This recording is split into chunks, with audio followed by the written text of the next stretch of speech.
Hello everyone, welcome back to our YouTube channel medical and nurses sir. आज की class है हमारी special class specially CHO और PHN exam के लिए। तो यहाँ पर मोस्टली क्वेश्चन हम ऐसे क्वेश्चन सॉल्व करेंगे जो आपके एग्ज़ाम में हमेशा ही आते हैं और मेरी 100% गारंटी है कि ये क्वेश्चन आपके एग्ज़ाम्स में ज़रूर आएंगे। तो यहाँ पर आज की क्लास थोड़ा लंबी रहने वाली है आपको, क्योंकि यहाँ पर आपको गायनेकोलॉजी का पूरा निचोड़ मिलने वाला है जो आपके एग्ज़ाम में आता है। तो यहाँ पर क्लास में सभी लोग एंड तक ज़रूर जुड़े रहना। कोशिश की जाएगी कि आपको कम टाइम में ज़्यादा से ज़्यादा कंटेंट है जो प्रोवाइड करवाया जाए। और जो भी लोग प्रीवियस पेपर्स की, चाहे NHM के हों चाहे किसी भी स्टेट के पेपर्स हों, आप यदि पेपर्स लेना चाहते हैं तो मेरे व्हाट्सएप नंबर पर कॉन्टैक्ट कर सकते हैं। ऑफिशियल ऐप पर भी पेपर अवेलेबल है, तो वहाँ से भी आप पेपर्स को ले सकते हैं। और जो लोग पेपर्स परचेस करने में या फिर लेने में असमर्थ हैं या फिर नहीं ले सकते किसी भी रीज़न से, तो उनके लिए भी टेंशन लेने की कोई ज़रूरत नहीं कि सभी पेपर्स आपको चैनल पर भी अपलोड किए जाते हैं, जहां से आप पेपर्स को प्लेसेंटा आप देख सकते हैं। तो यहाँ पर प्लेसेंटा का ओरिजिनेशन कहाँ से हुआ? प्लेसेंटा का ओरिजिनेशन हुआ कोरियन फ्रंडोसम से। अब यहाँ पर chorion frondosum is the part that the conceptus that forms as the villi grow larger on the site of the chorionic cell next to the uterine wall. तो uterine wall के यहाँ पर देखिए जो प्लेसेंटा है कहाँ से अटैच होता है? यूट्राइन वॉल से है जो अटैच होगा। अब यहाँ पर जो विलाई होती है छोटी छोटी, वहाँ से अटैच होगा। तो ये यहाँ पर दो तरीके के पार्ट बताए गए। फीटल के लिए क्या है? Korean frondosum. तो यहाँ पर कोरियन फ्रंडोसम से क्या हो गया? प्लेसेंटा का ओरिजिनेशन हुआ, जो कि डिस्कस शेप्ड प्लेसेंटा को फॉर्म करने में हेल्प करेगा। एग्जाम में क्वेश्चन आता है प्लेसेंटा का जो शेप है वो कैसा होता है? होता है डिस्कॉइड शेप में। नेक्स्ट वन यहाँ पर KMC should be provided by mother for at least how many hour in one sitting. तो यदि माँ एक बार बैठती है तो kangaroo mother care one sitting में कितने टाइम तक देना है? 2 आवर, 1 आवर, 3 आवर या फिर 1.5 आवर। एग्जाम में 3 टाइप्स के क्वेश्चन बनते हैं। KMC कब दी जाती है? KMC दी जाती है जब बच्चे का वेट कैसा हो? Low birth weight baby born हुआ हो, 2.5 kg से कम बच्चे का वेट हुआ हो, तब हम KMC देते हैं। KMC क्यों दी जाती है? हाइपोथर्मिया से प्रिवेंट करने के लिए, मदर फीटस में अच्छा बॉन्ड बनाने के लिए। और यहाँ पर KMC फैमिली में कौन दे सकता हो? फैमिली का कोई भी हेल्दी स्वस्थ मेंबर जिसको कोई भी कंटेजियस इन्फेक्शियस डिसीज ना हो वो दे सकते हैं। वन सिटिंग में कितना देना है? 1 आवर तक। कितना? एक बार बैठते हैं आप तो कितने टाइम तक KMC दे सकते हैं? 1 आवर तक। KMC कब तक देनी है? तो जब तक बच्चा नॉर्मल बर्थ वेट गेन ना कर ले। नॉर्मल तो होता है 2.5 kg, लेकिन इससे ज़्यादा तो हम 3 kg कंसीडर किया जाता है बुक्स के अकॉर्डिंग, बट 2.5 kg नॉर्मल। यदि एग्जाम में आपको आता है तो 3 kg आप मार्क कर सकते हैं। KMC कब स्टॉप करना है? जब बच्चे का वेट 3 kg हो जाए। Next one is which one of the following stage mouth and tongue are use to deal with the stress. तो यहाँ पर कौन सी स्टेज है जिसमें माउथ और टंग का यूज़ करते हैं हम स्ट्रेस से डील करने के लिए? Anal stage, oral stage, phallic stage या फिर लेटेंसी स्टेज। तो ये थ्योरी के अकॉर्डिंग है यहाँ पर। तो यहाँ पर हम टंग और माउथ का यूज़ किस स्टेज में करते हैं? ओरल स्टेज में। किसमें? ओरल स्टेज में। Next one is infection of the fallopian tube is called. तो फैलोपियन ट्यूब के इन्फेक्शन को क्या कहा जाता है? साल्पिंजाइटिस, जिंजिवाइटिस, बॉर्थोलिनाइटिस या फिर एंडोमेट्राइटिस। तो एंडोमेट्रियम में इन्फेक्शन इन्फ्लामेशन होना क्या कहलाएगा? एंडोमेट्राइटिस। बर्थोलिन ग्लैंड्स, जो बर्थोलिन ग्लैंड्स होती हैं जो ओवरी के दोनों साइड रहेंगी, तो यहाँ पर एक इमेज के थ्रू आपको समझा देते हैं। जिन होती हैं वेजाइना के दोनों साइड होती हैं। यदि यहाँ पर इनमें किसी भी, जो यहाँ पर इमेज दिख रही है, तो वेजाइना के दोनों साइड क्या होती हैं? बर्थोलिन ग्लैंड्स होती हैं। लेकिन यदि यहाँ पर किसी भी तरीके का इन्फेक्शन होता है इनको या फिर बर्थोलिन सिस्ट होती है तो उसको हम क्या कहते हैं? बर्थोलिनाइटिस। साल्फिंजाइटिस का मतलब होगा फैलोपियन ट्यूब में इन्फ्लामेशन एंड इन्फेक्शन का होना। फैलोपियन ट्यूब के लिए यूट्राइन ट्यूब भी कहा जाता है, तो आपको ये नाम भी याद रखना है। नेक्स्ट वन इज, और जो बर्थोलिन ग्लैंड क्या करती हैं? वेजाइना के यहाँ पर लुब्रिकेशन बनाने के लिए जो म्यूकस का और लुब्रिकेट मटेरियल का सीक्रेशन करती रहती है। Next one is gravida denotes to. तो ग्रेविडा का मतलब क्या है? Pregnant state, previous pregnancy, pregnant at the stage of 30 and above या फिर ऑल ऑफ दी अबव। तो pregnancy at the stage of 30 और उसके बाद होता है 30 साल से ज़्यादा के पास, तो उसको एल्डरली प्रीमी ग्रेविडा कहेंगे। प्रीवियस प्रेगनेंसी और ग्रेविडा का मतलब यहाँ पर है, ग्रेविडा का मतलब है यहाँ पर pregnant state, at present stage है जो आप प्रेग्नेंट है या नहीं, तो वो यहाँ पर ग्रेविड टर्म है जो डिनोट करेगा। Next one is which one is the main cause of PID, pelvic inflammatory disease का मेन कॉज क्या है? Abruptio placenta, placenta previa, ectopic pregnancy या फिर PPH। तो मेन कॉज है PID का वो है यहाँ पर PPH, पोस्टपार्टम हेमरेज। क्या होगा? Postpartum haemorrhage. Next one is separation begins at the center of the placenta and slide down the birth canal like a folded umbrella. This method of placenta separation is referred at। Question ध्यान से देखिए, centre part से यदि placenta separate हो रहा है, umbrella जैसे आपको देखने को मिलेगा, फोल्डेड अम्ब्रेला, जैसे हम अम्ब्रेला को जब बंद करते हैं वैसा। तो प्लेसेंटा की कौन सी सेपरेशन मेथड है? बेंडिक्ट एंड्रयूज, स्लड्ज, डनकेन या फिर रिंगस्टेन। ये क्वेश्चन एग्जाम में आपको आता है। तो कौन सी मेथड है यहाँ पर जहाँ पर प्लेसेंटा सेंटर पार्ट से सेपरेट हो रहा है? तो वो है यहाँ पर स्लड्ज मैकेनिज्म। दोनों आप मेथड देखिए, एक में सेंटर पार्ट से होगा और दूसरे में है जो क्वेश्चन यहाँ पर सेंटर पूछे, कहाँ से? प्लेसेंटा का सेपरेशन सेंटर पार्ट से स्टार्ट होता है, नीचे की तरफ जाएगा बर्थ कैनाल में। अम्ब्रेला शेप आपको फोल्डेड अम्ब्रेला शेप देखने को मिलेगा। तो आपको कहना स्लड्ज मैकेनिज्म। यदि पेरिफेरल वे से, पेरिफेरल वे का मतलब है यहाँ पर साइड से धीरे धीरे होगा तब जाएगा बर्थ कैनाल में, तब हमें कहना है डनकेन मैकेनिज्म। सेंटर पार्ट से कहते हैं तो क्या कहना है हमें? स्लड्ज, और पेरिफेरल वे से कहते हैं तो डनकेन मैकेनिज्म। वही दोनों प्लेसेंटल सेपरेशन की मेथड्स है। Next one is the Apgar score should be assessed. तो अपगार स्कोर को हमें कब असिस्ट करना है? At 5 minute after birth and 30 minute after birth, immediately after birth at the end at 5 minutes after birth, immediately after birth and at 30 minutes after the birth, or at 1 minute after birth and 5 minutes after the birth। तो Apgar score में हम जो चीज़ें assess करते हैं तो यहाँ पर 2 बार किया जाता है। कब कब किया जाता है? एक तो डिलीवरी होने के तुरंत बाद, दैट मीन्स बेबी डिलीवर हुआ उसके 1 मिनट में। दूसरा होता है 5 मिनट आफ्टर द बर्थ, दूसरी बार है जो कब करना है? 5 मिनट के बाद। तो हमें अपगार स्कोर को असेस करना है। Next one is which among the following is the smallest human chromosome. तो सबसे छोटा ह्यूमन क्रोमोसोम कौन सा है? क्रोमोसोम 10, 16, 20 या फिर 21। तो स्मॉलेस्ट ह्यूमन क्रोमोसोम है chromosome number 21। Next one is the various method of intrapartum fetal monitoring includes all except. तो इंट्रापार्टम फीटल मॉनिटरिंग का मतलब है बच्चा जब पेट में रहेगा, फीटल जो वूम में रहेगा, यूट्रस में रहेगा, तो फीटल मॉनिटरिंग हम सबसे कर सकते हैं किसी एक को छोड़कर। Fetal scalp stimulation test, fetal pulse oximetry, fetal blood sampling, Braxton Hicks contraction. तो यहाँ फीटल की मॉनिटरिंग की बात हो रही है, किसकी? फीटल की, बेबी की मॉनिटरिंग की बात हो रही है, तो वो हम सबसे कर सकते हैं। लेकिन ब्रैक्सटन हिक्स कॉन्ट्रैक्शन माँ को फील होंगे, किसको होंगे? मदर को फील होंगे। यूट्रस में जो एबनॉर्मल कॉन्ट्रैक्शन आएंगे तो वो क्या कहलाएंगे? Braxton Hicks contraction. Fetal monitoring में फीटल स्कैल्प स्टिमुलेशन टेस्ट आ जाएगा, फीटल पल्स ऑक्सीमेट्री और fetal blood sampling.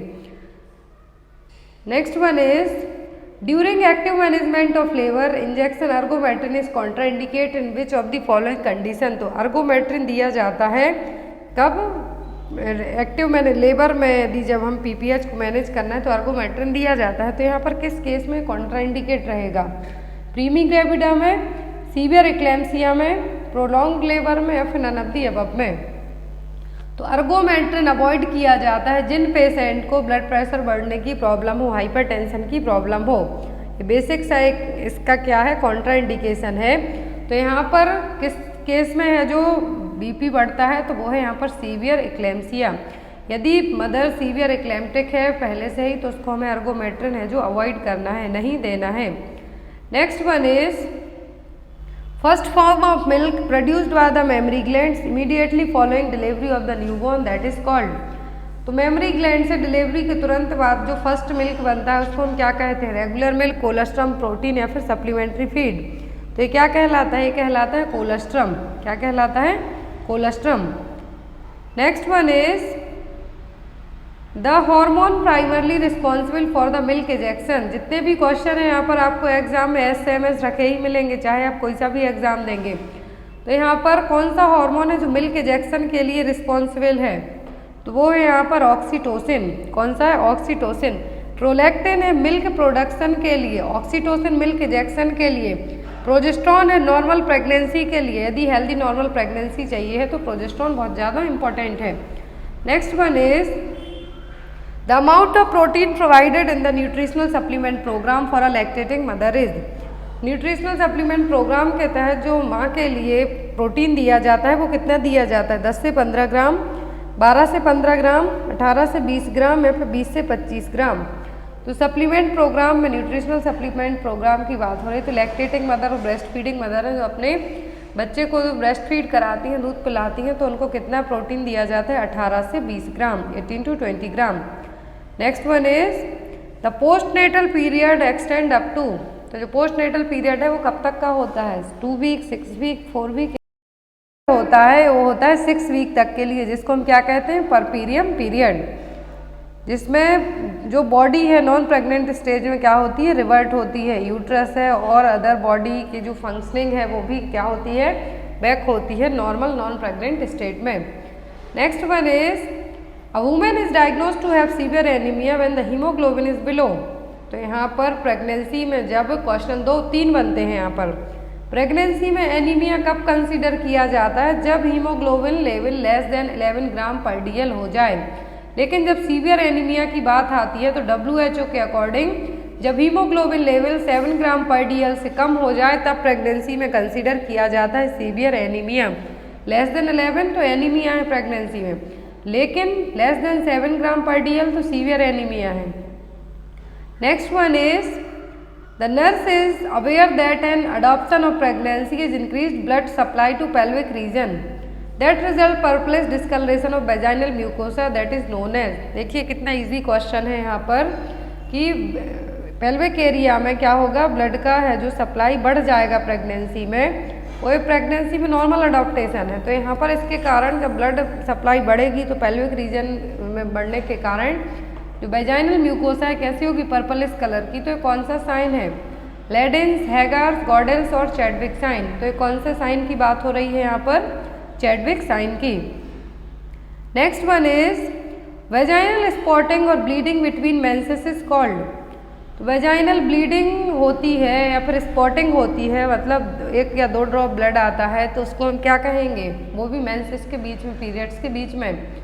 Pre menstrual syndrome, menorrhagia, metrorrhagia, फिर डिस्मेनोरिया, पूरे टर्म्स एग्जाम में आते हैं। तो यहाँ पर कौन सा टर्म यूज़ किया जाएगा? तो वो मेट्रोरेजिया। यदि बहुत ज़्यादा ब्लीडिंग हो रही है तो उसको हम कहेंगे मेनोरेजिया। लेकिन यहाँ पर पीरियड्स के बीच में यदि स्पॉटिंग होती है तो हम उसको क्या कहेंगे? मेट्रोरेजिया। डिस्मेनोरिया का मतलब होगा painful menstruation. Pre menstrual syndrome का मतलब है कि पीरियड्स आने के पहले 1 वीक पहले से ही आपको क्रैम्प्स आएंगे, स्टमक पेन होगा, आपको वीकनेस फील होगी, तो ये सभी क्या है? प्री मेंस्ट्रुअल सिंड्रोम है। Next one is as per Indian public health standard first antenatal visit should be done at. IPHS के according, Indian public health standard के अकॉर्डिंग है जो पहला एंटीनेटल विजिट कब करवाना चाहिए? 2 वीक ऑफ जेस्टेशन में, within 12 week of gestation, within 14 week of gestation और विदिन 12 वीक ऑफ जेस्टेशन। तो यहाँ पर यदि बात होती है किसकी? फर्स्ट एंटीनेटल विजिट की, तो IPHS के according, Indian public health standard के according within 12 week of gestation में आपको पहला एंटीनेटल चेकअप करवाना है। Next one is most common method of sterilisation practised in India. तो भारत में सबसे ज़्यादा स्टरलाइजेशन मतलब कि फैमिली प्लानिंग के लिए कौन सी मेथड अपनाई जाती है? Male, female, both equally common या फिर ऑल ऑफ दी अबव। तो इंडिया में यदि मेल अपना स्टरलाइजेशन करवा लें तो ये तो फिर बहुत ही बड़ी बात हो गई। तो ऐसा इंडिया में तो नहीं होता है, दूसरे देश का पता नहीं। तो फीमेल स्टरलाइजेशन इंडिया में सबसे कॉमन है। क्या है? सबसे कॉमन है फीमेल स्टरलाइजेशन। इसको हम क्या कहते हैं? ट्यूबेक्टोमी। मेल स्टरलाइजेशन को क्या कहते हैं? Vasectomy. Next one is how many HFSH has been successfully completed in India till now. तो भारत में अभी तक हेल्थ फैमिली है जो सर्वे है, HFHS सर्वे है जो ये कितने बार है जो हो चुका है? ऑप्शन में है यहाँ पर 2, 3, 4 या फिर 5 नेशनल फैमिली हेल्थ सर्वे है जो यहाँ पर इंडिया में कितने बार हो चुका है, तो ये हो चुका है टोटल 4 टाइम्स। कितने बार हो चुका है? 4 times. Next one is which of these is a permanent method of contraception. तो परमानेंट मेथड कौन सी है कॉन्ट्रासेप्शन की? तो यहाँ पर परमानेंट मेथड है ट्यूबल लिगेशन और वैसेक्टोमी, ये दोनों क्या है? परमानेंट मेथड है कॉन्ट्रासेप्शन के लिए। Next one is breastfeeding week is celebrated in. तो हर साल ब्रेस्ट फीडिंग वीक मनाया जाता है 1 हफ्ते तक। तो क्यों मनाया जाता है? कि ब्रेस्ट फीडिंग के बारे में अवेयर कर सकें, लोगों को जागरूक कर सकें कि ब्रेस्ट फीड कराने से माँ को क्या है जो लाभ होंगे, बच्चे को क्या लाभ होंगे। ब्रेस्ट फीडिंग वीक हम कब मनाते हैं? फर्स्ट वीक ऑफ जुलाई में, फर्स्ट वीक ऑफ अगस्त, फर्स्ट वीक ऑफ सेप्टेम्बर और फर्स्ट वीक ऑफ नवंबर। ब्रेस्ट फीडिंग वीक सेलिब्रेट किया जाता है फर्स्ट वीक ऑफ अगस्त में। अगस्त का जो पहला हफ्ता होता है उसमें हम उसको क्या कंसीडर किया गया? Breastfeeding week. Next one is which one of the following is the main target of family welfare programmes. Family welfare programmes का मेन टारगेट क्या होगा? कौन सा ग्रुप होगा? Male after fertile age, couple in the fertile age, children below 12 year, women after fertile age. तो यहाँ पर single man और सिंगल फीमेल यदि रहेंगे तो वो तो फैमिली के लिए नहीं बढ़ा पाएंगे, लेकिन यहाँ पर जब ये दोनों रहेंगे तो क्या कहलाएंगे? कपल। क्या कहलाएंगे? Couple in the fertile age को मेन टारगेट ग्रुप है जो रखा जाता है। फर्टाइल का मतलब होता है reproductive age. Next one is when India government has adopted family planning programme. तो इंडियन गवर्नमेंट ने फैमिली प्लानिंग प्रोग्राम को कब अडॉप्ट किया था? 1950 में, 1952 में, 1954 या फिर 1956 में। तो इंडियन गवर्नमेंट ने फैमिली प्लानिंग प्रोग्राम को अडॉप्ट किया था 1952 में, 1952 में। Next one is fetal tachycardia is cause due to all of the following factors except. Fetal tachycardia है जो सभी के कारण होगी किसी एक को छोड़कर। अब यहाँ पर फीटल टैकीकार्डिया की नॉर्मल पल्स रेट होती है वो कितनी होती है? वो होती है 140 to 160 तक। लेकिन जब यही क्या हो जाए 160 to 180 बीट पर मिनट तक हो जाती है तब ये सिचुएशन कहलाती है फीटल टैकीकार्डिया। हार्ट रेट का बढ़ना, पल्स रेट का बढ़ना कितने से 160 से 180 बीट तक है जो जाना, ये कहलाएगा फीटल टैकीकार्डिया। ये होगा मैटरनल और फीटल एनीमिया के कारण होगा, मैटरनल फीटल इन्फेक्शन के कारण भी हो सकता है और यहाँ पर फीटल कंप्रोमाइज़ के कारण भी हो सकता है। हाइपोक्सिया में है जो सीवियर हाइपोक्सिया में फीटल टैकीकार्डिया नहीं होगा। यहाँ पर इवन क्या होगा? बहुत ही ज़्यादा है जो ब्रेडीकार्डिया की सिचुएशन डेवलप होने के चांसेस होंगे कि पल्स रेट बिलो जाएगी 120 के, लेकिन यहाँ पर यह जो सीवियर फीटल हाइपोक्सिया के कारण टैकीकार्डिया नहीं होगा। Next one is fetal blood sampling is contraindicated in which of the following condition. तो फीटल ब्लड सैम्पलिंग किस केस में कॉन्ट्राइंडिकेट होगी? HIV पॉजिटिव वुमेन में, थिक मेकोनियम स्टैंड लिक्वर में, atypical and abnormal tracing on electronic fetal monitoring में या फिर all of the above में। तो फीटल का ब्लड सैंपल किस केस में हम कॉन्ट्राइंडिकेट रखेंगे? तो वो होगा HIV पॉजिटिव वुमेन। यदि माँ HIV पॉजिटिव है तो ऐसे केस में हम क्या कर सकते हैं? फीटल ब्लड सैम्पलिंग नहीं ले सकते। ऐसे केस में बच्चे को और ज़्यादा रिस्क होगा HIV होने का, तो ऐसे केस में हम फीटल का जो ब्लड सैंपल है कलेक्ट नहीं कर सकते। Next one is family planning measure of using a diaphragm और डच कैप इज कॉल्ड। तो फैमिली प्लानिंग की एक मेथड है जिसमें डायफ्राम और डच कैप अपनाया जाता है। तो ये कौन सी मेथड है? नेचुरल, बैरियर, IUCD और कैलेंडर मेथड। तो फैमिली प्लानिंग मेजर की जो मेथड है जिसमें डायफ्राम और डच कैप यूज़ करते हैं क्या है? Barrier method. Condom, diaphragm, Dutch cap ये सब क्या है? बैरियर मेथड और मैकेनिकल मेथड।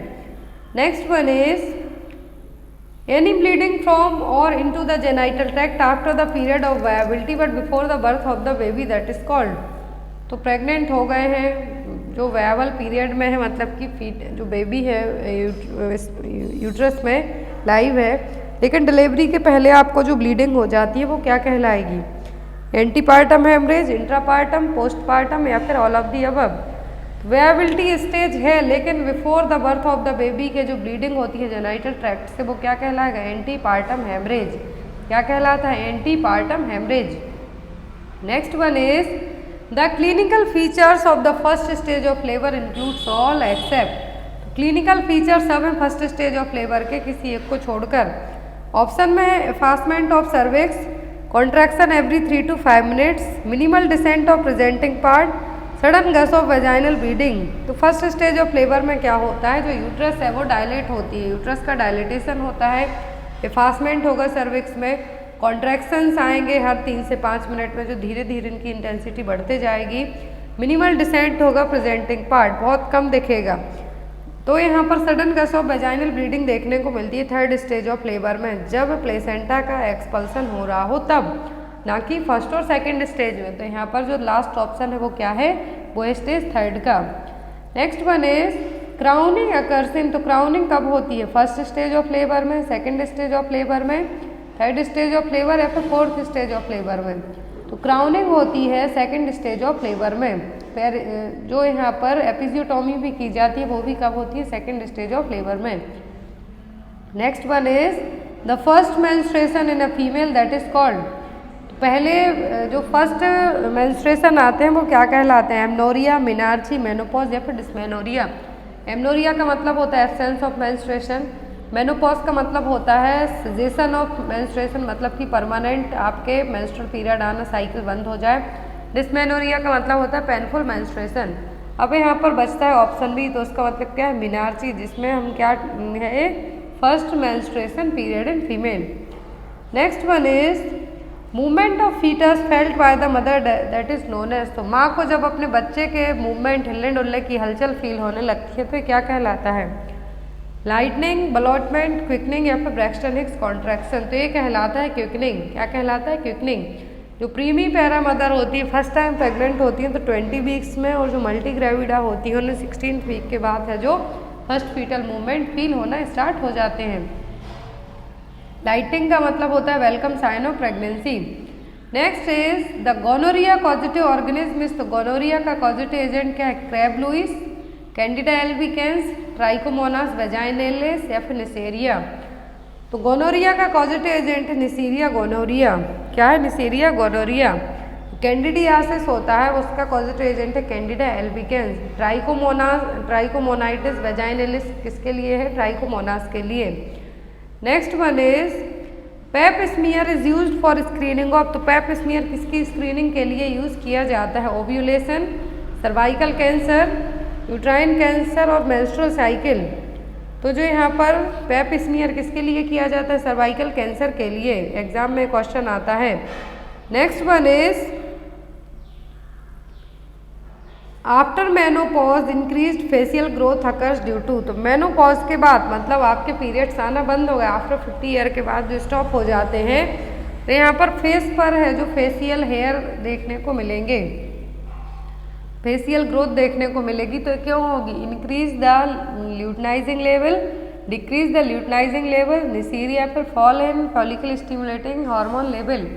किसके कारण होगी फेशियल ग्रोथ मेनोपॉज के बाद, तो ये होगी यहाँ पर FSH लेवल कम होने के कारण। Next one is why is folate is important for pregnant women, तो प्रेगनेंसी में फॉलेट दिए जाते हैं, फॉलिक एसिड दिए जाते हैं, तो ये प्रेगनेंसी में क्यों इम्पोर्टेंट है, to help the prevent bleeding, to help prevent morning sickness, to help prevent fatigue या फिर to help prevent neural tube defect. Morning sickness को प्रिवेंट करने के लिए तो पायरिडॉक्सिन दिया जाता है। अब यहाँ पर जो फॉलेट है क्यों इम्पोर्टेंट होता है, न्यूरल ट्यूब डिफेक्ट को प्रिवेंट करने के लिए कि बच्चे को NTD से हम प्रिवेंट कर सकें। नेक्स्ट वन है, कब से देना चाहिए, कंसीव करने के टाइम से ही, क्योंकि इनिशियल यदि आपने दे दिया इनिशियल प्रेगनेंसी में तो ठीक है, बाद में चौथे पाँचवें महीने से दिया तो कुछ हेल्पफुल नहीं होगा। नेक्स्ट वन इज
एक इन्फॉर्मेशन दे रहे हैं तो क्या चीज़ें हैं जो आपको इंक्लूड करनी है इसमें, तो वो होगा मैटरनल इन्फेक्शन भी। Next one is which type of episiotomy is most commonly done. तो एपिसियोटोमी की जाती है, इसको पेरिनियोटोमी भी कहते हैं। सेकेंड स्टेज ऑफ लेबर में जब बेबी का हेड है जो फंसने लगता है तो पेरिनियम और एनल के बीच में जो कट लगाया जाता है उसको एपिसियोटोमी कहते हैं। कौन से शेप की सबसे कॉमन है, तो वह मीडियोलेटरल एपिसियोटोमी कॉमनली की जाती है। Next one is which sexual transmitted disease most common STD in female. तो फीमेल में होने वाली सबसे कॉमन सेक्सुअली ट्रांसमिटेड डिसीज कौन सी है, HIV, क्लेमाइडिया, गोनोरिया या फिर जेनाइटल हर्पीस। चारों ही सेक्सुअल ट्रांसमिटेड डिसीज है, लेकिन फीमेल में सबसे ज़्यादा अफेक्टेड कौन सी है, तो ये क्लेमाइडिया एल्बिगेंस के थ्रू होगी, जो क्या है क्लेमाइडिया, एक तरीके का फंगल इन्फेक्शन है। Next one is which is most common cause of puerperal fever in puerperium period. तो परपीरियल पीरियड स्टार्ट होता है आफ्टर बेबी डिलीवर होने के बाद से लेके 6 वीक तक। कब तक? 6 वीक तक। डिलीवरी के बाद से लेके 6 वीक तक का जो पीरियड कहलाता है वो कहलाता है परपीरियम पीरियड। परपीरियम फीवर कौन है जो कॉमन कॉज होगा इसके लिए, एब्सेस फॉर्मेशन, UTI, एंडोमेट्राइटिस या फिर PID। मोस्ट कॉमन कॉज होगा एंडोमेट्राइटिस। क्या होगा? Endometritis. Next one is total number of bones in female pelvis. तो फीमेल पेल्विस में 4 बोन होती हैं टोटल। कितनी होती हैं? नेक्स्ट है यहाँ पर standard prophylactic dose of iron supplementation pregnancy. तो प्रेगनेंसी में है जो एक प्रोफाइलेक्टिक डोज दिया जाता है आयरन सप्लीमेंट आयरन का, तो वो कितना दिया जाता है, तो वो दिया जाता है 60 mg वंस डेली। कितना? 60 mg दिन में एक बार। Next one is which of the following vitamin is the part of dietary management of Alzheimer disease. तो अल्जाइमर डिसीज में है जो एज एन डाइटरी मैनेजमेंट के लिए कौन सा विटामिन दिया जाता है, ऑप्शन में है A, D, K या फिर B12। तो जो विटामिन दिया जाता है वो कौन सा है, वो है vitamin B12। Next one is यहाँ पर विटामिन B12 वो फॉलेट है जी। फॉलेट ही क्यों दिए जाते हैं स्पेशली B कैटेगरी के विटामिन, क्योंकि जो एज रिलेटेड प्रॉब्लम्स होती हैं वो ब्रेन के डेवलपमेंट में जो हेल्पफुल रहेंगे, इसीलिए यहाँ पर विटामिन B12 दिया जाता है। Next one is which of the following is the cause of inflammation of urethra. तो यूरेथ्रा में इन्फ्लामेशन का मेन रीजन क्या है, क्राउक के कारण, ब्रुसाइटिस के कारण, ट्राइकोमोनास के कारण या फिर लूपस के कारण। तो यहाँ पर जो मेन रीजन है, मेन कॉज है यूरेथ्रा में इन्फ्लामेशन का, वो क्या है, ट्राइकोमोनास। क्या है? Trichomonas. Next one is which of the following is the cause of cervical cancer. ये क्वेश्चन एग्जाम में आया हुआ क्वेश्चन है, आई थिंक MP के एग्जाम में क्वेश्चन आया था। तो यहाँ पर कौन सा है जो कॉज है सर्वाइकल कैंसर के लिए, high fat diet, alcohol consumption, first child after the age of 30 और having sex at early marriage. तो यहाँ पर कौन सा है जो मेन कॉज होगा, तो जो मेन कॉज है यहाँ पर वो है having sex at early marriage या फिर अर्ली स्टेज। कम एज में शादी हो जाना और शादी के कम एज में शादी होने के बाद है जो आप सेक्स करते हैं, तो उसके कारण मोस्टली ज़्यादा चांसेस होते हैं सर्वाइकल कैंसर के। मेन कॉज क्या होता है सर्वाइकल कैंसर का, यदि ऑप्शन में आपको रहे तो वो है human papilloma virus. Next one is the embryo becomes a fetus in the beginning of the which week. तो फीटस के पहले जो स्टेज होती है वो कहलाती है एम्ब्रियोनिक स्टेज। तो एम्ब्रियो है जो फीटस बनने के पहले कितने वीक तक है जो एम्ब्रियो रहेगा, 4th, 7th, 8th या फिर 9th। तो ये रहेगा 9th वीक ऑफ तक, कितना 9th वीक ऑफ प्रेगनेंसी तक ये क्या कहलाएगा, एम्ब्रियो। आफ्टर दैट ये क्या कहलाएगा, फीटस। फीटस कब तक, जब तक डिलीवर नहीं हो जाता। Next one is the Doppler technique can identify fetal heart sound by. तो डॉपलर टेक्निक में फीटल हार्ट साउंड हम कब है जो चेक कर सकते हैं, 5 to 7 week of gestation, 10 to 12, 18 to 20 या फिर 20 to 24 वीक्स ऑफ जेस्टेशन। तो डॉपलर टेक्निक से हम फीटल हार्ट साउंड को आइडेंटिफाई कर सकते हैं 10 से 12 वीक की प्रेगनेंसी में। ये है जो यहाँ पर दिख रहा है आपको। और नॉर्मली यदि हम बात करें तो हार्ट रेट कब चेक कर सकते हैं, 20 वीक ऑफ प्रेगनेंसी में। लेकिन डॉपलर टेक्निक से हम कब कर सकते हैं, यहाँ पर 12 वीक की प्रेगनेंसी में, 10 to 12 वीक की जेस्टेशन में। Next one is most important question है sonographic sonographic showing of snow storm appearance in the characteristic feature of. तो स्नो स्टॉर्म अपीयरेंस देखने को मिलेंगे जब आप अल्ट्रासोनोग्राफी करवाएंगे, तो ये किस प्रेगनेंसी में देखने को मिलेंगे? Abruptio placenta, placenta previa, ectopic pregnancy और मोलार प्रेगनेंसी। तो किस प्रेगनेंसी में देखने को मिलेगा स्नो स्टॉर्म अपीयरेंस? तो ये देखने को मिलता है मोलार प्रेगनेंसी। और हाइडेटिफॉर्म मोल जिसको हम कहते हैं, तो उसमें क्या देखने को मिलेगा? स्नो स्टॉर्म अपीयरेंस है जो देखने को मिलेगा। एक इमेज आपको दिखाते हैं जिससे आपको इजीली सोनोग्राफी होती है इस तरीके से है जो देखने को आपको मिलेगी। Next one is the recovery period from the infection is called sorry, तो रिकवरी पीरियड है जो इन्फेक्शन का वो क्या कहलाता है? डिक्लाइन, इंक्यूबेशन, कन्वर्जेंस और ससेप्टिबिलिटी। तो जो रिकवरी पीरियड होता है इन्फेक्शन का वो कहलाता है कन्वर्जेंस पीरियड। जब आपको डिसीज हो गई हो उसके बाद आप क्या हो रहे हैं? रिकवर हो रहे हैं, ठीक हो रहे हैं, तब वो क्या कहलाएगा? Convergence period. इंक्यूबेशन पीरियड का मतलब होगा जब आपकी body first sign symptoms show करेगी। Next one is the effectiveness of contraceptive method is assessed by. तो कॉन्ट्रासेप्टिव फेलियर रेट का पता करने के लिए या फिर कितनी इफेक्टिव है उसको पता करने के लिए जो इंडेक्स अपनाया जाता है वो कौन सा है? तो वो है यहाँ पर पर्ल इंडेक्स। क्या है? Pearl index.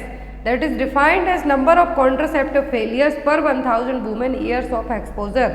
तो किसी ने कॉन्ट्रासेप्टिव मेथड यूज़ की लेकिन उसके बाद भी आप कंसीव कर लेते हैं तो वो क्या कहलाएगा? फेलियर रेट होगी किसकी? कॉन्ट्रासेप्टिव की। तो उसको हम असेस करते हैं किससे? पर्ल इंडेक्स से। Next one is which among the following programs focus on supplementary nutrition, vitamin A prophylaxis and provision of folic acid. तो कौन सा यहाँ पर न्यूट्रिशनल प्रोग्राम है जो किस पर फोकस करेगा? सप्लीमेंट्री न्यूट्रिशन पर, विटामिन ए प्रोफाइलैक्सिस और फॉलिक एसिड प्रोवाइड करवाने पर। Mid day meal, ICDS, Balwadi nutritional या फिर स्पेशल न्यूट्रिशनल प्रोग्राम। तो जो प्रोग्राम होगा यहाँ पर वो कौन सा होगा? वो होगा ICDS program, integrated child development scheme 1975 में आई थी। इसको आपको ICDS प्रोग्राम आपको रट के जाना है, चाहे आप कोई सा भी एग्जाम दे रहे हो। और जो हमारा सेकंड चैनल है medical and nurses of shorts, तो वहाँ पर भी आपको ICDS है जो आज ही आपको कंप्लीट करवा दिया जाए, क्योंकि इससे आपको बहुत सारे क्वेश्चंस एग्जाम में आते हैं। Next one is which one of the following supplementation should start before conception to prevent neural tube defect. ये देखिए यहाँ पर नेक्स्ट क्वेश्चन आया है जो यहाँ पर हमने इसके पहले भी इसी टाइप का क्वेश्चन पढ़ लिया कि कौन सा देंगे जिससे न्यूरल ट्यूब डिफेक्ट है जो प्रिवेंट कर सकें।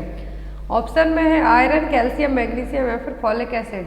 कंसीव करने के पहले से ही यदि कोई कंसीव करना चाहता है तो उसके पहले से ही फॉलिक एसिड ले सकता है। और आपको पता चल गया कि आप प्रेग्नेंट हैं तो एज सुन एज पॉसिबल आपको फॉलिक एसिड लेना स्टार्ट कर देना, जिससे आप बेबी को न्यूरल ट्यूब डिफेक्ट से प्रिवेंट कर सकते हैं। Next one is health education is an example of which level of prevention. तो हेल्थ एजुकेशन है जो किस लेवल का प्रिवेंशन है? प्राइमरी, सेकेंडरी, प्रीमोर्डियल या फिर टर्सरी। तो एक हेल्थ एजुकेशन, वैक्सीनेशन, इम्यूनाइजेशन एक किसके हैं? प्राइमरी के। सेकेंडरी में डिसीज डायग्नोस हो गई है, अब हमें उसके कॉम्प्लिकेशन को प्रिवेंट करना है। देखिए यहाँ पर प्राइमरी में क्या है? डिसीज होने के पहले ही जो एक्शन लेते हैं हम वो क्या है? प्राइमरी। सेकेंडरी में early detection of asymptomatic disease through preventive screening and test. Second में यदि पता चल गया है हमें डायग्नोस करके तो उसको हमें ट्रीट करें। टर्सरी में जो सिम्प्टोमेटिक इन्फेक्शन है हमें उसके कॉम्प्लिकेशन को प्रिवेंट करना है। Next one is for diphtheria which test is perform. तो डिप्थीरिया के लिए कौन सा टेस्ट करवाया जाता है? विडाल, USG, सिक टेस्ट या फिर कॉम टेस्ट। डिप्थीरिया को डायग्नोस करने के लिए टेस्ट होता है सिक टेस्ट। कॉम टेस्ट करवाया जाता है यहाँ पर प्रेगनेंसी में मेनली है जो होता है कॉम टेस्ट। तो इसमें डायरेक्ट इनडायरेक्ट दोनों टाइप का होता है। RH एंटीबॉडी को आइडेंटिफाई करने के लिए, इसके लिए RH एंटीबॉडी को आइडेंटिफाई करने के लिए डायरेक्ट इनडायरेक्ट। USG किसी भी डिसीज या फिर अदर इंफॉर्मेशन के लिए कर सकते हैं। विडाल टेस्ट होता है टाइफाइड के लिए। Next one is Koplik spots are seen in which disease. ये क्वेश्चन एग्जाम में आपके आई थिंक BNS एग्जाम में कल ही पूछा गया है, तो उसमें कलर पूछा गया है तो वो होता है रेड कलर का। कॉप्लिक स्पॉट्स किस डिसीज में देखने को मिलते हैं? रूबेला, मीजल्स, मम्स या फिर चिकन पॉक्स। कॉप्लिक स्पॉट देखने को मिलते हैं किसमें? मीजल्स में। Next one is at birth which vaccine are given. तो at the time of birth कौन सी वैक्सीन दी जाती हैं? OPV BCG vitamin C, OPV BCG hepatitis C, hepatitis B, OPV pentavalent, OPV hepatitis B and BCG। तो at the time of birth दी जाने वाली वैक्सीन है oral polio vaccine, hepatitis B vaccine, BCG and vitamin K का injection. कौन सा है? Vitamin K का इंजेक्शन है जो दिया जाता है। अब यहाँ पर ये देखिए कौन सी वैक्सीन किस रूट से दी जाती है, कब दी जाती है। तो at the time of birth BCG OPV hepatitis B का है जो इनिशियल डोज दिया जाता है। फिर आती है यहाँ पर 6 वीक में, तो 6 वीक में OPV का फर्स्ट डोज, DPT का फर्स्ट, हेपेटाइटिस बी जो कि पेंटावैलेंट में इंक्लूड होगा। 6, 10, 14 वीक में क्या दिया जाता है? पेंटावैलेंट, और इसी के साथ में रोटा वायरस वैक्सीन भी दी जाती है। फिर 16 से 24 महीने में DPT का है जो B1 का जो फर्स्ट डोज दिया जाता है, और यहाँ बूस्टर फर्स्ट दिया जाता है, और 5 से 6 साल में बूस्टर सेकेंड डोज है जो दिया जाता है। और ओरल पोलियो है जो कब दी जाती है? ओरली 2 बूंद जिंदगी की 2 ड्रॉप दी जाती हैं। रोटा वायरस वैक्सीन में 5 ड्रॉप दी जाती हैं जो कि 6, 10 एंड 14 वीक्स की एज में दी जाती हैं। नेक्स्ट इज परपीरियम वीक्स और ड्यूरेशन। तो परपीरियम पीरियड कितने टाइम का होता है? 6 वीक का। Next one is rabies is also known as. तो रेबीज को हम और क्या कहते हैं? हाइड्रोफोबिया, क्लस्ट्रोफोबिया, डिमेंशिया या फिर रूबियोला। तो रेबीज का दूसरा नाम क्या है? Hydrophobia, fear of water.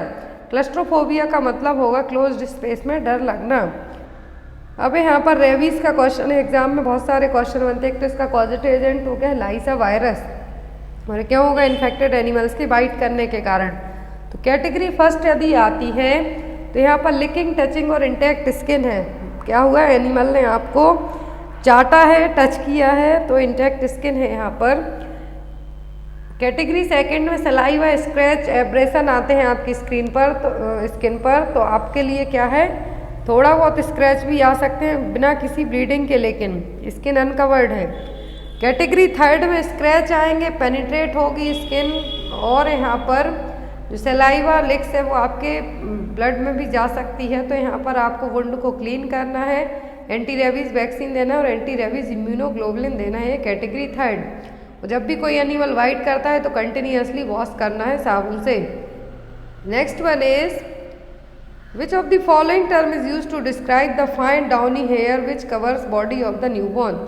Newborn baby की पूरी बॉडी पर छोटे छोटे हेयर होते हैं, तो उनको हम क्या कहते हैं? मॉटलिंग, मिलिया, लेनिगो या फिर वर्निक सेजोसा। तो वर्निक सेजोसा तो चीज़ी सब्सटेंस होता है वैक्स जैसे, जिससे पूरी बॉडी है जो बेबी की क्या रहती है, बॉडी पर आपने लगा हुआ देखा गया वाइट कलर का। लेनिगो का मतलब होगा यहाँ पर फाइन डाउनी हेयर, जो कि पूरी बॉडी में आपको बेबी की देखने को मिलेंगे। यदि पोस्ट मैच्योर बेबी है तो देखने को नहीं मिलते हैं, वो सभी झड़ जाते हैं अंदर ही। लेकिन यदि बेबी प्रीटर्म है, 36 वीक के पहले हुआ है, तो आपको देखने को ज़रूर मिलेंगे। Next one is which of the following abbreviation is use for the step of neonatal resuscitation. तो न्यूनेटल रिससिटेशन के लिए फर्स्ट जो एब्रिविएशन है वो कैसा होगा? CABT, TABC, ATCB या फिर BACT। तो जो न्यूबॉर्न और न्यूनेटल रिससिटेशन के लिए एब्रिविएशन होगा वो होगा TABC। Temperature, airway breathing and circulation. क्या होगा? Temperature, airway breathing and circulation.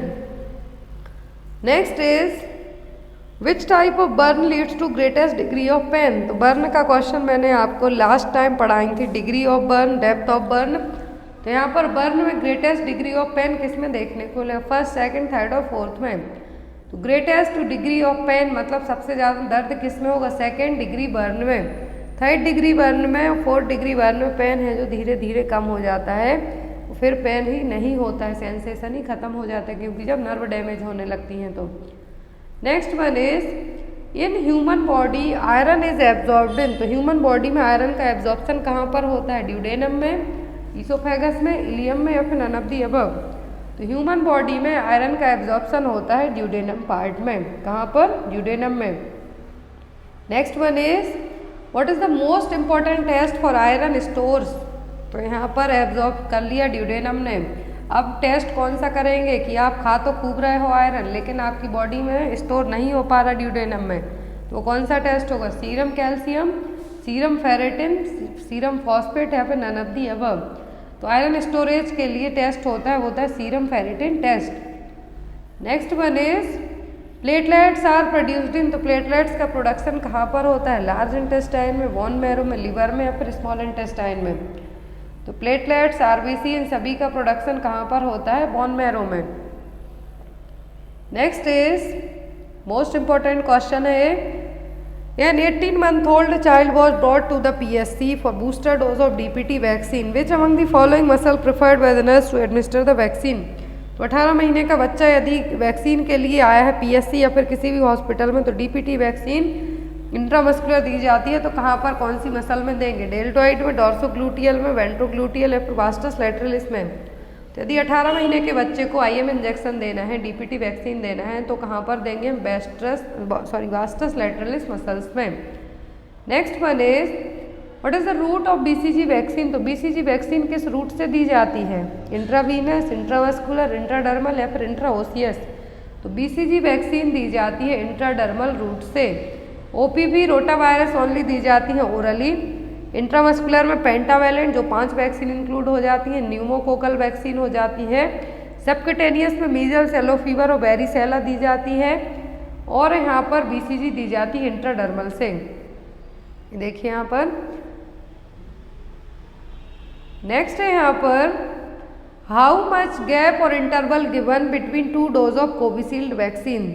Covishield vaccine के बीच में कितना गैप दिया जाता है? 2 डोज के बीच में। अभी तो बूस्टर डोज भी लग रहा है, गवर्नमेंट में 75 डेज तक फ्री रखा है, जो कि फिर आफ्टर आपको चार्ज लगेगा। तो इंटरवल कितना दिया जाता है? 2 डोज कोविशील्ड वैक्सीन में 84 डेज। पहले था 28 दिन, फिर 56 किया, फिर अब 84 days. Next one is the term cytology refers to, तो साइटोलॉजी का मतलब क्या है? Study of cells, study of cancer, study of sputum या फिर study of nerve. Neurology study of nerve है। कैंसर की स्टडी क्या है यहाँ पर? ऑन्कोलॉजी। सेल्स की स्टडी है cytology. Next one is another name for stem cell transplantation is, stem cell transplantation के लिए दूसरा नाम क्या है? Biopsy, bone marrow transplantation, spleen transplantation या फिर कीमोथेरेपी। तो स्टीम सेल ट्रांसप्लांटेशन का मतलब होता है bone marrow transplantation. Next one is the pituitary gland is also known as, तो पिट्यूटरी ग्लैंड को और क्या कहते हैं हम? Master gland. क्या कहते हैं? Master gland. Next one is which of the following is the early sign of leprosy? तो अर्ली साइन क्या है लेप्रोसी के? हैंसन डिसीज के। Loss of sensation, thickened palpable nerve, sinking of the nose bridge या फिर legion over the skin. Sign सब है, लेकिन अर्ली साइन होगा यहाँ पर thickened painful nerve. Next one is Monday fever is also known as, तो मंडे फीवर को और क्या कहते हैं? वैगोसिस, एब्स्टोसिस, COPD या फिर वाइसिनोसिस। तो मंडे फीवर का दूसरा नाम होता है वाइसिनोसिस। क्या है? वाइसिनोसिस, जो कि कॉटन डस्ट में काम करने के कारण होगा। कैन फाइबर के लिए वैगोसिस, टोबैको को टोबैकोजोसिस, फार्मर्स लंग जो लोग ग्रेन डस्ट या फिर हे डस्ट में काम करते हैं वो है। आयरन के कारण होगा सिड्रोसिस, सिलिका डस्ट के कारण होगा सिलिकोसिस और कोल डस्ट के कारण होगा एंथ्रोकोसिस। तो इसका आप स्क्रीनशॉट जरूर ले लें, एग्जाम में आपको आते हैं। Next one is world health organization day celebrated on, तो वर्ल्ड हेल्थ डे और world health organization day same ही डे मनाते हैं हम 7 अप्रैल को। हर साल हम कब मनाते हैं? 7 अप्रैल को। इसकी थीम आप लोग जरूर याद रखना 2022 में वर्ल्ड हेल्थ डे की। यहाँ पर chemical component of Mala D R, exam में क्वेश्चन माला डी माला एन दोनों आ सकते हैं। माला डी और माला एन के, क्योंकि केमिकल कंपोनेंट सेम है। यहाँ पर केमिकल कंपोनेंट क्या है माला डी और माला एन के?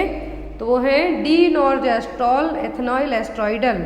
Option number B D norgestrel ethinyl estradiol, जो कि कंबाइंड ओरल कॉन्ट्रासेप्टिव पिल्स है। एग्जाम में इनके बीच का डिफरेंस जरूर आता है आपको।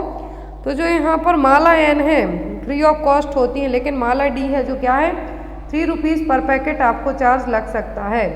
यहाँ पर दोनों का केमिकल कंपोनेंट सेम है, नॉर्जेस्ट्रॉल एथेनॉइल एस्ट्रॉइडल। एंड यहाँ पर जो लेवोनोजेस्ट्रॉल का कंटेंट होता है वो होता है 0.15 mg और एथेनॉइल एस्ट्रॉइडल होता है 0.03 mg। अब यहाँ पर टोटल 28 पिल्स होती हैं, जिसमें 21 OCP होती हैं और बाकी रिमेनिंग 7 कौन सी होती हैं? आयरन की टेबलेट है, जो यहाँ पर आयरन फेरस फ्यूरेट टेबलेट रहेंगी। Next one is in health care delivery system grass root level worker include. तो हेल्थ केयर डिलीवरी सिस्टम में ग्रास रूट लेवल वर्कर कौन से, मतलब जो सबसे डाउन साइड से काम करेंगे, तो वो सभी आंगनवाड़ी वर्कर हैं, आशा हैं, ब्लेज हेल्थ गाइड हैं। तो आंसर होगा आपका all of the above. Next one is which immunoglobulin present in breast milk. तो ब्रेस्ट मिल्क में कौन सा इम्यूनोग्लोबुलिन रहेगा, IgA, IgD, IgM या फिर IgG। तो ब्रेस्ट मिल्क में होगा IgA। कौन सा, IgA। जितना भी सीक्रेशन होता है उसमें होता है IgA। प्लेसेंटा को क्रॉस कर सकता है ओनली IgG, एग्जाम में आता है आपको। नेक्स्ट है यहाँ पर सबसे ज़्यादा मोस्ट एमिडेंट इम्यूनोग्लोबुलिन कौन सा है, तो वो है IgG। Next one is colour of amniotic fluid in intrauterine death. Baby यदि यूट्रस में डेथ हो गया है, स्टिल बर्थ है, तो उसके लिए एम्नियोटिक फ्लूइड का कलर कौन सा होगा, कलरलेस, गोल्डन, टोबैको जूसी या फिर सेफ्रॉन। नॉर्मल एम्नियोटिक फ्लूइड का कलर होता है कैसा, नॉर्मल क्लियर कॉन्साइज कलर। अब यदि इंट्रायूट्राइन डेथ, बेबी की डेथ हो गई यूट्रस में ही, तो कलर होगा जूसी, टोबैको जूसी कलर। अब यहाँ पर देखिए सेफ्रॉन पूछते हैं तो post maturity, that means after baby 42 weeks के बाद डिलीवर हुआ है। ग्रीन कलर बेबी ने क्या कर लिया, मेकोनियम स्टैंड, स्प्रेड कर गया बेबी मेकोनियम को। गोल्डन कलर है तो RH iso immunization. Red colour है तो एब्रप्शन हुआ है, कुछ ब्लीडिंग हुई है। टोबैको जूसी है, ब्राउन है तो IUD। Next one is condition in which amniotic fluid index is 5 centimetre और लेस देन, दैट मीन्स। तो AFI index, amniotic fluid index यदि 5 सेंटीमीटर और उससे कम होता है तो कौन सी सिचुएशन है, पॉलीहाइड्रोमनियोस, ओलिगोहाइड्रोमनियोस, हाइड्रोसेफेलस और न्यूमोथोरिक्स। तो यहाँ पर कौन सी कंडीशन है, तो यहाँ पर आपको पॉलीहाइड्रोमनियोस, ओलिगोहाइड्रोमनियोस, पॉली का मतलब ज़्यादा, ओलिगो का मतलब कि कम। प्रेगनेंसी में यदि एमनियोटिक फ्लूइड का इंडेक्स 5 सेंटीमीटर और उससे कम हो जाता है तो ये कहलाता है ओलिगोहाइड्रोमनियास। यदि 25 सेंटीमीटर से ज़्यादा जाता है तो ये कहलाएगा पॉलीहाइड्रोमनियास। यदि 5 सेंटीमीटर से कम है, दैट मीन्स क्या है, जो 800 ml से भी कम, जैसे जैसे प्रेगनेंसी बढ़ती जाती है वैसे वैसे एमनियोटिक फ्लूइड का लेवल कम होते जाता है, स्पेशली 38 वीक की प्रेगनेंसी के बाद नॉर्मल टर्म प्रेगनेंसी में। तो यदि लेकिन 5 सेंटीमीटर से कम हो जाता है तो क्या है, AFI इंडेक्स 5 सेंटीमीटर से कम है तो ओलिगोहाइड्रोमनियास। 25 से ज़्यादा हो जाता है, दैट मीन्स 2000 ml से भी ज़्यादा एमनियोटिक फ्लूइड हो जाता है तो उसको हम कहेंगे polyhydramnios. Next one is hormone that is responsible for hyperemesis gravidarum. तो कौन सा हार्मोन हाइपरेमेसिस ग्रेविडेरम के लिए रिस्पॉन्सिबल है, progesterone, relaxin, human placental lactogen, human chorionic gonadotropin. जो हार्मोन हाइपरेमेसिस ग्रेविडेरम के लिए रिस्पॉन्सिबल है वो कौन सा है, तो वो है यहाँ पर human chorionic gonadotropin hormone, HCG hormone. क्या है, जो प्रेगनेंसी में होने वाली नोजिया वॉमिटिंग है वो क्या है, हाइपरेमेसिस ग्रेविडेरम। और इसके लिए जो हार्मोन रिस्पॉन्सिबल होगा वो होगा HCG का लेवल ज़्यादा होगा तभी हाइपरेमेसिस ग्रेविडेरम होगा। Next one is which is the innermost layer of the placenta. तो प्लेसेंटा की इनरमोस्ट लेयर कौन सी है, कोरियन, एमनियन, योक्सैक या फिर ऑल ऑफ दी अबव। तो प्लेसेंटा की जो इनरमोस्ट लेयर है वो क्या है, एमनियन। ये देखिए फीटल सरफेस और मैटरनल सरफेस, तो यहाँ पर दोनों लेयर हैं। यदि यहाँ पर पूछा है इनरमोस्ट तो एमनियन, आउटर क्या है, कोरियन। अब यहाँ पर जो फीटल सरफेस होती है हमेशा शाइनी होती है, कैसी होती है, शाइनी होती है और ये सेंट्रली अटैच होगी अम्बिलिकल कॉर्ड से। लेकिन जो मैटरनल सरफेस होती है कोटिलिडॉन्स के कारण कैसी होती है, रफ होगी। तो यहाँ पर 15 से 20 कोटिलिडॉन्स होते हैं जिसके कारण रफ दिखाई देगी। ये रही मैटरनल, ये रही फीटल। नॉर्मल प्लेसेंटा का वेट होता है at the time of term pregnancy 500 gram, आधे किलो का। यदि जो 1/6 ऑफ द बेबी वेट के, बेबी का वेट और प्लेसेंटा का यदि रेशियो पूछे तो 1/6 of the baby weight. 3 blood vessels होती हैं जिसमें 2 अम्बिलिकल आर्टरी और 1 अम्बिलिकल वेन होती है। अम्बिलिकल कॉर्ड में जो 3 वेन्स होती हैं टोटल, तो 2 अम्बिलिकल आर्टरी और 1 umbilical when. Umbilical artery deoxygenated blood को कैरी करेगी और जो 1 अम्बिलिकल वेन है ऑक्सीजनेटेड ब्लड को कैरी करेगी। लेंथ होती है एवरेज लेंथ 55 सेंटीमीटर, लेकिन अम्बिलिकल कॉर्ड की नॉर्मल लेंथ होती है 50 से 60, लेकिन एग्जाम में आता है आपको तो आपको मार्क करना है 55 centimetre. Next one is the fertilization of ovum in female takes place in the. तो फीमेल में फर्टिलाइजेशन है जो कहाँ पर होता है, वेजाइना में, सर्विक्स, यूट्रस या फिर ओविडक्ट में। तो तो ओवम का जो फर्टिलाइजेशन है कहाँ पर होता है, तो होता है ओविडक्ट में। फैलोपियन ट्यूब का जो एम्पुला पार्ट है वहाँ पर, फैलोपियन ट्यूब को ही ओविडक्ट है जो कहा जाता है। Next one is which instrument is used to take the cervical smear. तो सर्वाइकल स्मीयर के लिए कौन सा इंस्ट्रूमेंट यूज किया जाता है? वेंटोस, वैक्यूम, फॉरसेप्स या फिर एरिस स्पेटुला। तो जो इंस्ट्रूमेंट यूज किया जाता है सर्वाइकल स्मीयर के लिए वो होता है एरिस स्पेटुला। इस तरीके से रहेगा। नेक्स्ट है यहाँ number 86, blood debris discharge from the uterus after the delivery that is termed as. तो डिलीवरी के बाद यूट्रस से कुछ डिस्चार्ज होता है, ब्लड होगा, डेब्रिस होगा, सेल्स होंगी, वो क्या कहलाता है? पायूरिया, एब्सिस, कोलाज्मा या फिर लोचिया। पायूरिया होता है पस, क्या होगा? पस का डिस्चार्ज होना। एब्सिस का मतलब होगा यहाँ पर जो यहाँ पर पस बनेगी वो। कोलाज्मा का मतलब होगा प्रेगनेंसी फेस मास्क, जो फेस पर बटरफ्लाई टाइप से आपको दोनों चीक्स, नोज, फोरहेड, चिन के नीचे जो मार्क्स रहेंगे वो है कोलाज्मा। लोचिया का मतलब होगा ब्लड डेब्रिस डिस्चार्ज। 3 टाइप्स का होता है, रूब्रा, सिरोसा, अल्वा। जो इनिशियल डे में होगा वो डार्क रेड कलर का होगा, वो कहलाएगा रूब्रा। जो फर्स्ट वीक से 4 to 10 डेज तक रहेगा वो सिरोसा, और नेक्स्ट 10 to 28 डेज होगा वाइटिस येलो कलर का, इसको हम क्या कहेंगे? Alva. Next one is question number 87। यहाँ पर डायरेक्ट आंसर दिया हुआ है। तो एमटीपी एक्ट है जो कब फोर्स में आया था? तो आया था 1971 में, medical termination of pregnancy act. तो एमटीपी को लेके, मेडिकल टर्मिनेशन ऑफ प्रेगनेंसी के लेके कल ही लास्ट डे है जो सुप्रीम कोर्ट ने एक अनाउंसमेंट की है, तो वो आपको सेकंड चैनल पे बता दी जाएगी कि 24th वीक की प्रेगनेंसी के लिए भी है जो क्या कर दिया गया है, इंडिया में कह दिया गया है कि कुछ यदि मेडिकल रीज़न है या कुछ अदर वो हैं तो आपको अबॉर्शन करने की परमिशन दी जा सकती है। नहीं तो अभी तक ओनली 20 वीक की प्रेगनेंसी की परमिशन थी। Next one is which of the following phone number provides access to Aarogya Setu services for feature phone and landline user. से आपको याद रखना है क्योंकि लास्ट टाइम बहुत क्वेश्चन एग्जाम में आए हैं। आरोग्य सेतु ऐप डाउनलोड करी थी सभी लोगों ने कोरोना के टाइम पर। जो एक नंबर था वो कौन था? वो था 1921। Next one is oral medication of choice to prevent further thrombosis formation. दोबारा से थ्रोम्बस को फॉर्मेशन होने से हमें रोकना है, प्रिवेंट करना है।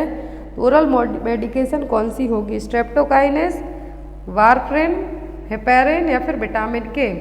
तो जो ओरल मेडिकेशन है यहाँ पर ओनली वारफ्रेन है। क्या है? वारफ्रेन ही है जो थ्रोम्बस फॉर्मेशन के लिए हम दे सकते हैं, वो भी ओरली। हेपेरिन, वारफ्रेन से क्वेश्चन में एग्जाम आते हैं। हेपेरिन को आई भी दे सकते हैं लेकिन वारफ्रेन को ओरली भी दे सकते हैं। प्रेगनेंसी में दी जाने वाला जो एंटीकोआगुलेंट है वो ओनली हेपेरिन ही हम दे सकते हैं, कभी भी वारफ्रेन हम नहीं दे सकते क्योंकि प्लेसेंटा को क्रॉस कर सकता है। हेपेरिन का एंटीडोट होता है प्रोटामाइन सल्फेट। वारफ्रेन ओवरडोज होती है तो विटामिन के और फाइटोमेनाडियोन है जो दे सकते हैं। Next one is how many disease are covered in NVBDCP national vector borne disease control program में। टोटल 6 डिसीज कवर की जाती हैं। कौन कौन सी? Malaria, dengue, lymphatic filariasis, kala-azar, Japanese encephalitis and chikungunya. तो आपको इन 6 में से एक्सेप्ट करके क्वेश्चन दे सकते हैं, फिर पूछ सकते हैं कितनी डिसीज कवर की जाती है। इसका लोगो भी आपको एग्जाम में आ सकता है। Next is if the Apgar score is 7 to 9 newborn indicates. तो अपगार में मैक्सिमम स्कोरिंग होती है 10। यदि न्यूबॉर्न बेबी का स्कोर 7 to 9 है तो बेबी कैसा है? Severely depressed, mild depressed, moderate depressed या फिर नो डिप्रेशन। यदि 7 से आगे होता है तो बेबी हेल्दी है, कोई डिप्रेशन नहीं है। ये जो पॉइंट है यहाँ पर एक्टिविटी, पल्स, ग्राइमेसी, अपीयरेंस और रेस्पिरेशन। तो यहाँ पर 0 to 3 है तो बेबी बहुत ज़्यादा डिप्रेस्ड है। मॉडरेट डिप्रेस्ड है तो 4 to 6 है। बच्चा अच्छी कंडीशन में, दैट मीन्स अबव 7 जाता है पॉइंट अपगार स्कोर का, तो बच्चा को कोई भी डिप्रेशन नहीं है, बच्चा स्वस्थ है। Next is in 6th week which vaccine are administered for child. 6, 10, 14 weeks मैंने जस्ट अभी बताया। तो 6 वीक में बच्चे को कौन सी वैक्सीन देते हैं हम? यहाँ पर आप लोग मार्क कीजिए कि 6 वीक में कौन सी वैक्सीन देंगे हम। तो 6 वीक में दी जाती है बच्चे को वैक्सीन DPT का first dose and oral polio vaccine. कौन सी? DPT का फर्स्ट डोज जो नाउअडेज पेंटावैलेंट दे देते हैं, और OPV का first dose. Next one is detection of high level of alpha fetoprotein level in the mother's blood indicate that developing baby has. तो माँ के ब्लड में यदि AFP का लेवल बढ़ा हुआ मिलता है, दैट मीन्स जो बेबी यूट्रस में उसको कौन सी डिसीज डेवलप हो रही है, NTD, ventricular septal defect, delayed skeletal development या फिर डाउन सिंड्रोम। तो दो ऑप्शन देखिए, NTD और डाउन सिंड्रोम। तो यदि AFP का लेवल बढ़ा हुआ इंडिकेट होता है तो न्यूरल ट्यूब डिफेक्ट, और नॉर्मल से और ज़्यादा डाउन जाता है तो क्या है, down syndrome. Next one is incubation period of measles. तो मीजल्स का इंक्यूबेशन पीरियड क्या है?